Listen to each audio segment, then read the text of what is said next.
Assalamualaikum warahmatullahi wabarakatuh. Selamat pagi, selamat siang, selamat sore, selamat malam semuanya. Selamat datang di video pembelajaran jarak jauh Matematika kelas 7 SMP. Dalam video ini kita akan mempelajari materi bab 1 tentang bilangan, khususnya tentang operasi bilangan bulat part 2. Bersama dengan saya, Bu Ratna Prabawati, SPD. Materi yang pertama yaitu tentang perkalian pada bilangan bulat. Kalian telah mengetahui bahwa perkalian adalah operasi penjumlahan berulang dengan bilangan yang sama. Perhatikan contoh berikut, ada soal 4 dikali 5, itu artinya penjumlahan bilangan 5 sebanyak 4 kali. Sehingga dituliskan 5 ditambah 5 ditambah 5 ditambah 5 sama dengan 20. Sedangkan pada soal berikutnya yaitu 5 dikali 4 artinya penjumlahan bilangan 4 sebanyak 5 kali. 4 ditambah 4 ditambah 4 ditambah 4 ditambah 4 juga sama dengan 20. Meskipun hasilnya sama, perkalian 4 kali 5 dan 5 kali 4 berbeda artinya. Secara umum dapat dituliskan sebagai berikut. Jika n adalah sembarang bilangan bulat positif, maka n dikali a itu artinya a ditambah a ditambah a ditambah titik-titik-titik ditambah a, yang mana banyaknya a sebanyak n suku. Selanjutnya yaitu menghitung hasil perkalian bilangan bulat. Perhatikan uraian berikut. 2 dikali 4 itu bila kita mengacu pada definisi perkalian yaitu penjumlahan bilangan yang sama secara berulang, sehingga kita tuliskan jalan hitungannya yaitu 4 ditambah 4 sama dengan 8. Kemudian soal berikutnya 2 dikali 6 itu artinya penjumlahan bilangan 6 sebanyak 2 kali. Kita tuliskan jalan hitungannya 6 ditambah 6 sama dengan 12.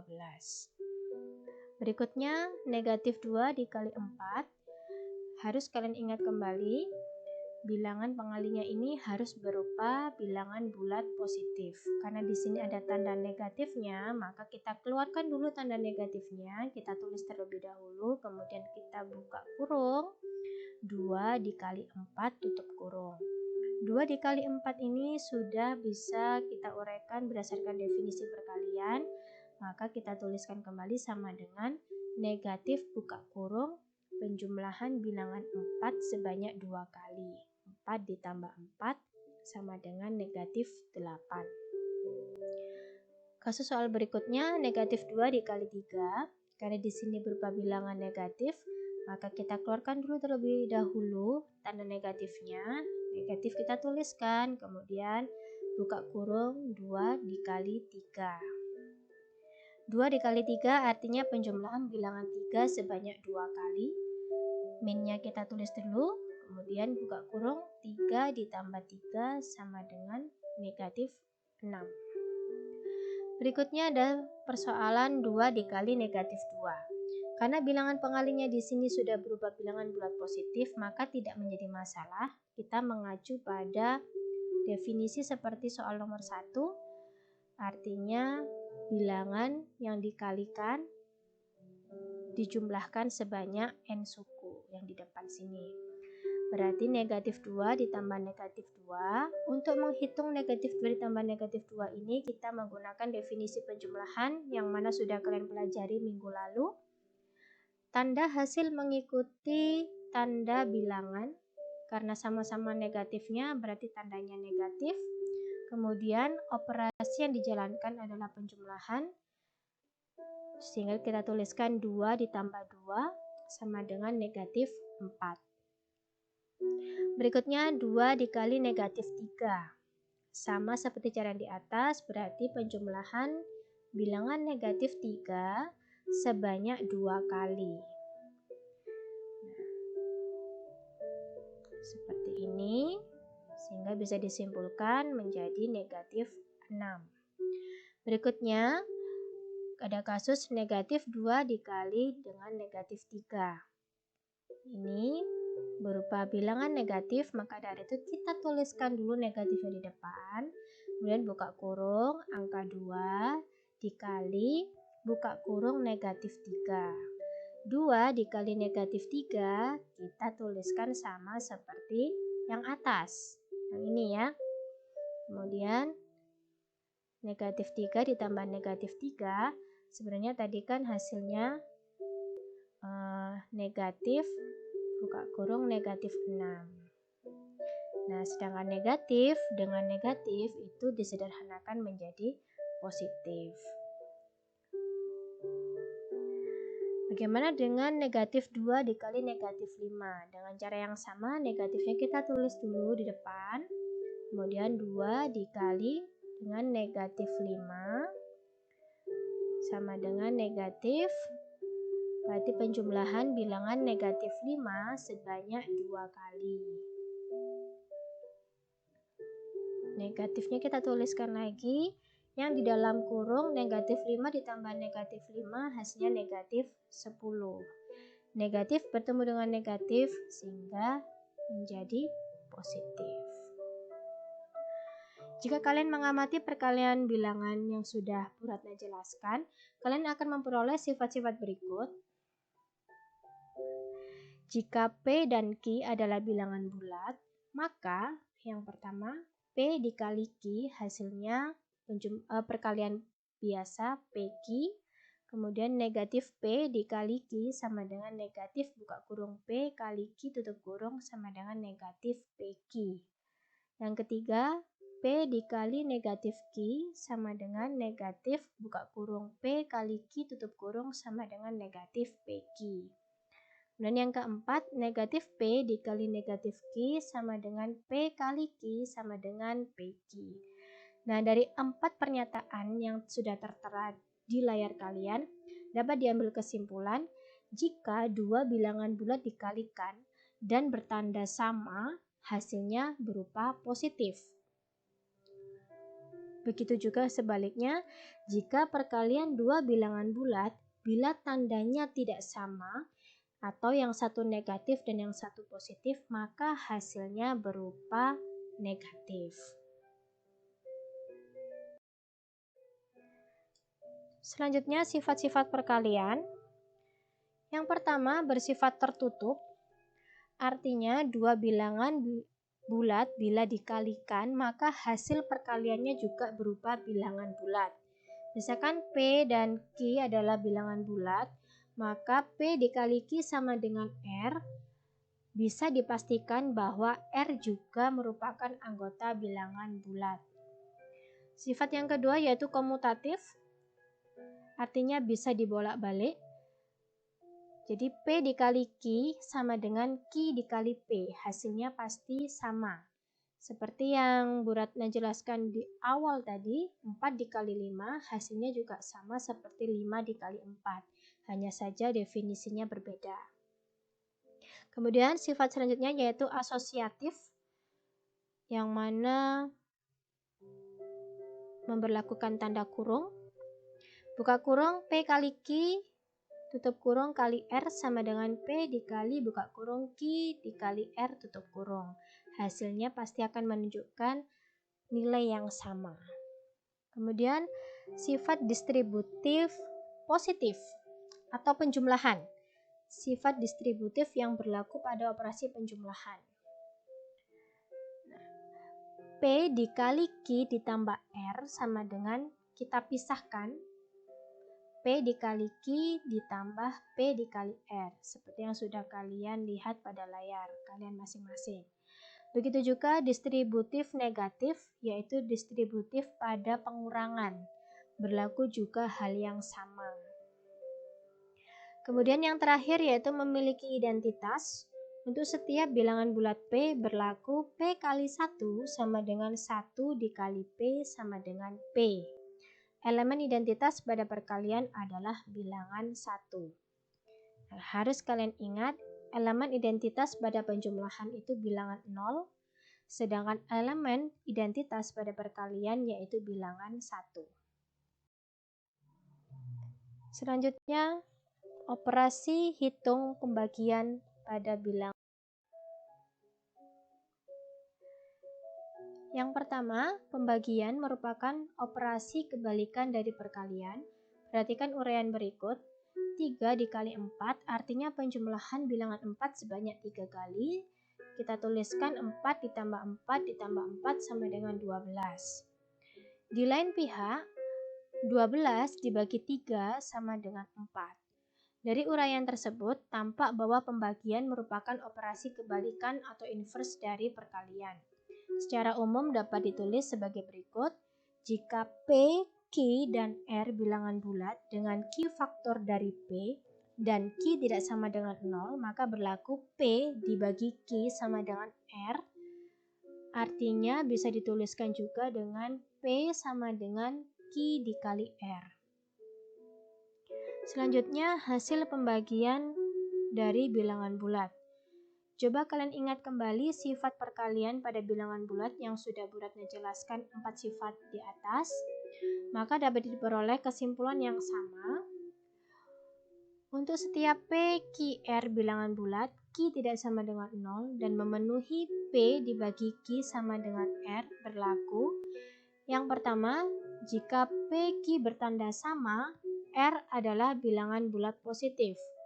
Yang kedua, jika P, Q berlainan tanda atau tandanya tidak sama, maka R adalah bilangan bulat negatif. Intinya, pembagian dan perkalian mempunyai sifat sama jika dua bilangan bulat positif bernilai sama, tandanya sama, hasilnya positif. Namun jika tandanya berbeda, maka hasilnya negatif. Kemudian selanjutnya pembagian 0. Untuk menentukan hasil pembagian bilangan bulat dengan bilangan 0, ingat kembali perkalian bilangan bulat dengan bilangan 0. Untuk setiap bilangan bulat A, berlaku 0 dibagi A sama dengan 0, di mana A tidak boleh sama dengan 0. Hal ini tidak berlaku jika A sama dengan 0, karena 0 dibagi 0 hasilnya tidak terdefinisi.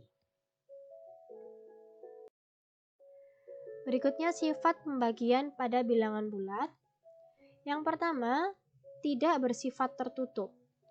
Kalian harus ingat kembali, bersifat tertutup itu artinya bilangan yang dibagi dengan bilangan pembaginya dan hasilnya harus merupakan anggota bilangan atau himpunan bilangan yang sama. Misalkan 12 dibagi 6 hasilnya 2. 12 ini bilangan bulat. 6 juga bilangan bulat. Hasilnya sama dengan 2 juga merupakan bilangan bulat. Namun apabila kalian menemui persoalan 4 dibagi 3 sama dengan berapa? 4 ini bilangan bulat, sedang 3 ini bilangan bulat, sedangkan yang kita tahu 4 dibagi 3 ini hasilnya bukan bilangan bulat. Karena ada satu contoh soal yang membuktikan bahwa pembagian bilangan bulat tidak tertutup, maka dapat disimpulkan bahwa sifat dari pembagian bilangan bulat tidak semuanya bersifat tertutup. Selanjutnya, tidak komutatif. Komutatif ini kan artinya dibalik-balik gitu ya. Kalau misalkan tadi 4 dikali 5 hasilnya sama dengan 20. Sedangkan 5 dikali 4 hasilnya juga 20. Memiliki hasil yang sama. Ini bersifat komutatif. Dibalik-balik tidak masalah, hasilnya sama. Lain halnya dengan pembagian, misalkan 8 dibagi 2 hasilnya 4. Kalau dibalik 2 dibagi 8 hasilnya tidak sama dengan 4. Maka dari itu pembagian bilangan bulat tidak bersifat komutatif. Selanjutnya sifat asosiatif, yang mana tanda kurungnya bisa di depan atau di belakang. Dalam perkalian misalkan 2 buka kurung 3 kali 4 hasilnya 24. Kalau misalkan tanda kurungnya kita ganti di depan 2 kali 3 kali 4 hasilnya sama 24. Dalam pembagian misalkan ada soal 12 dibagi 6 dibagi 2 hasilnya adalah 1. Tetapi untuk 12 dibagi 6 dibagi 2, hasilnya adalah 4. Yang mana yang di dalam kurung yang harus dikerjakan terlebih dahulu. 2 dibagi 2 hasilnya 1, yang atas ini. Kemudian yang bawah 12 dibagi 3 hasilnya 4. Karena ini tidak sama, maka tidak bisa bersifat asosiatif dalam pembagian bilangan bulat. Berikutnya yaitu operasi hitung campuran pada bilangan bulat. Menyelesaikan operasi hitung campuran, ada 2 hal yang harus kalian perhatikan. Yang pertama yaitu tanda kurung, dan yang kedua tanda operasi hitung. Bila ada soal yang berupa tanda kurung, maka pengerjaan yang berada dalam tanda kurung harus dikerjakan terlebih dahulu. Namun, apabila di dalam soal tidak ada tanda kurung, ada 3 hal yang harus kalian perhatikan. Yang pertama, operasi penjumlahan dan pengurangan bersifat sama kuat. Artinya operasi yang terletak di sebelah kiri dikerjakan terlebih dahulu. Kemudian yang kedua, operasi perkalian dan pembagian juga bersifat sama kuat. Artinya operasi yang terletak di sebelah kiri dikerjakan terlebih dahulu. Yang menjadi pembeda adalah yang nomor 3, operasi perkalian dan pembagian lebih kuat daripada operasi penjumlahan dan pengurangan. Artinya operasi perkalian dan pembagian dikerjakan terlebih dahulu daripada operasi penjumlahan dan pengurangan. Contoh soal. Buratna beri 2 contoh soal yang ada tanda kurung dan tidak ada tanda kurungnya. Di sini kita gunakan soal 24 ditambah 56 dikali 42 dikurangi 384 dibagi 12. Untuk mengerjakan soal ini, kita beri tanda kurung terlebih dahulu bagian mana yang harus dikerjakan. Ingat, perkalian dan perkalian dan pembagian lebih kuat daripada penjumlahan dan pengurangan. Jadi kita pisahkan dulu 24 ditambah. Di sini ada perkalian, buka kurung 56 kali 42. Dikurangi, di sini ada pembagian, berarti 384 dibagi 12. Nah, setelah ada tanda kurung seperti ini, kita mengacu pada peraturan yang pertama, kerjakan yang ada tanda kurungnya terlebih dahulu. Di 24 ditambah 56 dikali 42 yaitu 2352 dikurangi 384 dibagi 12 hasilnya 32. Nah, di sini hanya ada operasi penjumlahan dan pengurangan yang bersifat sama kuatnya. Jalan hitungannya yaitu operasi yang terletak di sebelah kiri dikerjakan terlebih dahulu. Berarti 2 ini kita kerjakan terlebih dahulu.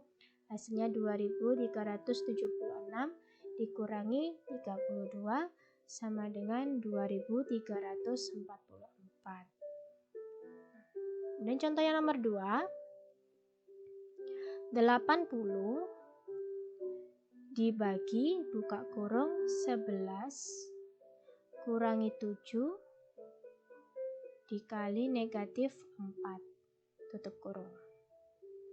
Nah, di sini ada tanda kurungnya.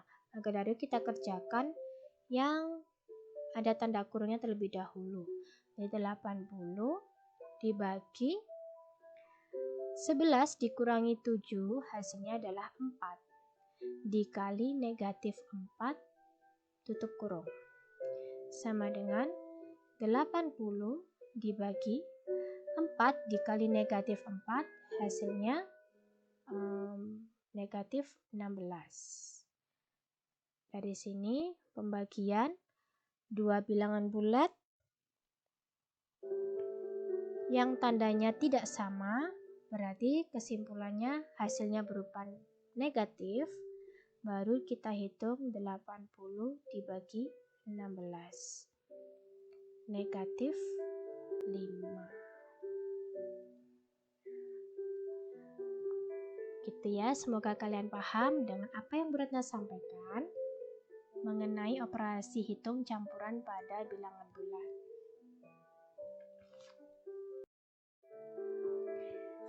Jika engkau tidak sanggup menahan lelahnya belajar, engkau harus menanggung pahitnya kebodohan, kata Mutiara by Pythagoras yang merupakan penemu dari teorema Pythagoras. Demikian video pembelajaran kali ini. Semoga video pembelajaran ini dapat memberikan manfaat untuk kita semua, terutama untuk kalian dalam memahami materi dan membantu kalian dalam mengerjakan tugas. Semoga kita semua selalu dilindungi Tuhan, diberi kesehatan, dimampukan Tuhan untuk terus belajar, berkarya, dan bermanfaat bagi sesama. Amin. Bila ada pertanyaan, kalian bisa kirim pesan melalui DM Instagram saya di akun IG saya yaitu @ratnaps2229, atau kalian bisa chat guru mapel kalian. Ada Bu Ratna, ada Bu Erna, dan ada Bu Nia. Khusus untuk kelas 7A sampai kelas 7E kalian bisa chat di Google Classroom. Terima kasih banyak atas waktu kalian. Selamat belajar dan berkarya. Wassalamualaikum warahmatullahi wabarakatuh.